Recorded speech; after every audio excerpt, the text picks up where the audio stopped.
Benoît Apparu pour son idole. Voici Tanguy Pastureau.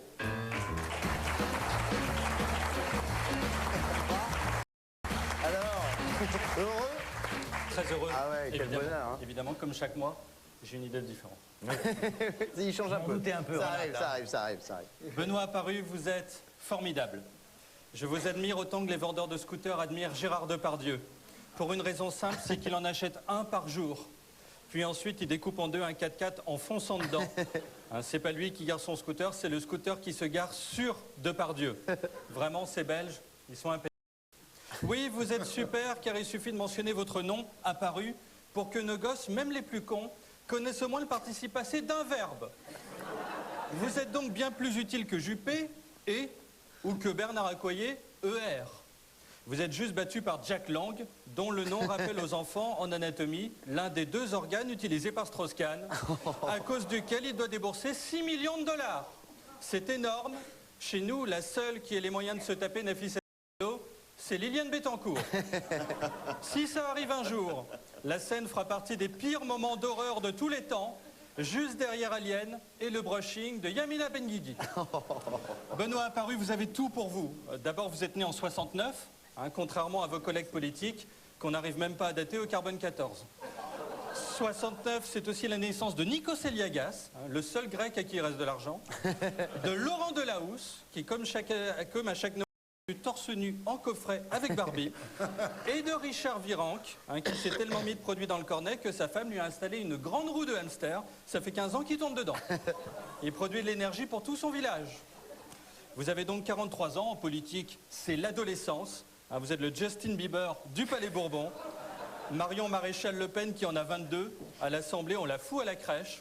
Elle bouffe des petits pots à la banane et quand ça l'irrite, Maître Collard lui met du talc. En plus, Benoît, vous êtes magnifique. Vous donneriez envie au plus hétéro des députés, David Douillet, le seul type à ne pas avoir peur de Bernadette Chirac, de contracter avec vous un mariage pour tous. Ceci avant qu'il ne vous aplatisse sur le tatami en vous faisant des papouilles. Vous êtes le Brad Pitt de l'Assemblée, à la différence, et c'est dommage pour vous, que vous avez plus souvent croisé Eva Joly qu'Angelina Jolie.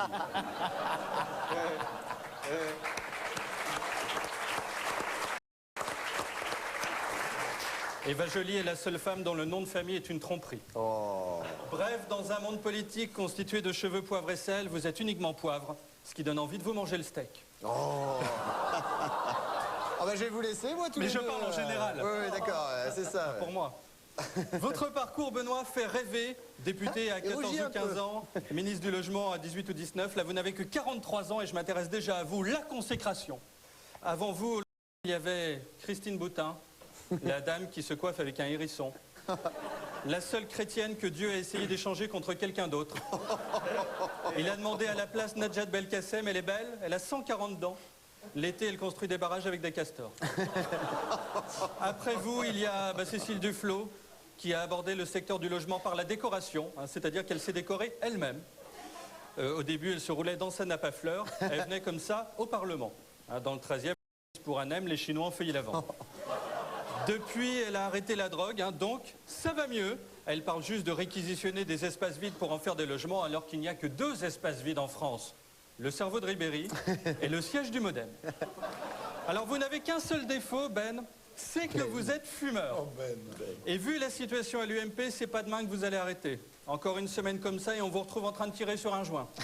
Fillon, votre ancien boss, a fondé son groupe, le Rassemblement RUMP. Comme il avait plein de députés avec lui, il a dit « j'ai un gros rhume ». Quelqu'un a répondu « prends des pastilles du con ».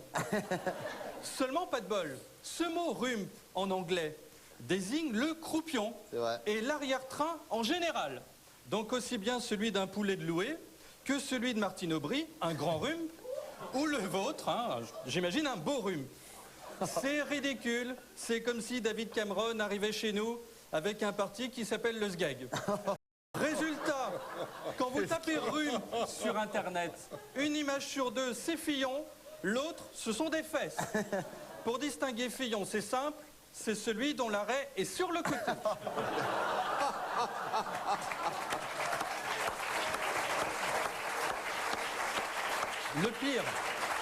Le pire, c'est que sa femme Pénélope, quand même, est britannique. Hein. Elle lui a rien dit. Encore une copéiste. C'est comme si Carla Bruni, la chanteuse italienne qui a la voix de dans Zorro, conseillait à Sarkozy de lancer un parti qui s'appelle Vaffanculo. Alors Benoît, vous n'êtes pas au rhume, ce qui prouve soit que vous n'aimez pas Fillon, soit que vous n'aimez pas le croupion. Moi qui suis fan, mais je sais tout de vous. Et par exemple que vous adorez déconner. Hein, j'en veux pour preuve cette image qui a été réellement diffusée sur BFM TV et qui nous montre que vous êtes capable de vous déguiser en islamiste égyptien. C'est génial. Hein, ils ont vraiment passé, diffusé ça. Mohamed Morsi, c'est vous, bravo. Le roi des transformistes, prochaine étape Dalida. Ils ont aussi mis votre nom sous la tronche de Kim Jong-un, hein, de Radovan Karadzic et des Bogdanov au réveil. Bref, il y a quelqu'un qui vous déteste à BFM TV. Pourtant, Benoît Ninou, vous êtes génial. Hein, pour un proche de Juppé, le Droupi de Bordeaux, le seul type à avoir moins souri dans sa vie que Michel Sardou, et ben vous rayonnez.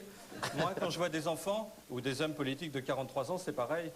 Je leur raconte mon histoire préférée et elle commence toujours comme ça. Un jour, Benoît apparu et nous, on l'adora. Oh, joli. Reste là pour la fin de l'émission. Tanguy Pastureau que vous